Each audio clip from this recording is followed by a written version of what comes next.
پھر کہاں سے آتی ہے؟ کہاں سے آتی ہے پریشانیاں؟ کہاں سے آتی ہے تکلیفیں؟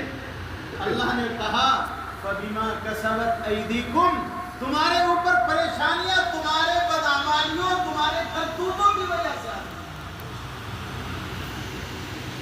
اگر نماز چھوڑے گا، قرآن چھوڑے گا، اللہ کے دین سے منہ موڑے گا،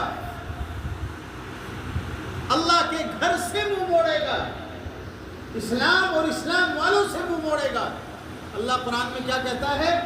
وَمَنْ أَعْرَضَ عَنْ ذِكْرِي فَإِنَّ لَهُ مَعِيشَةً ضَنْكًا، کہ جو نماز سے منہ موڑے گا، جو قرآن سے منہ موڑے گا، جو اللہ اللہ کرنے سے منہ موڑے گا، تو میں دنیا میں اس کو کیا نقصان پہنچاؤں گا؟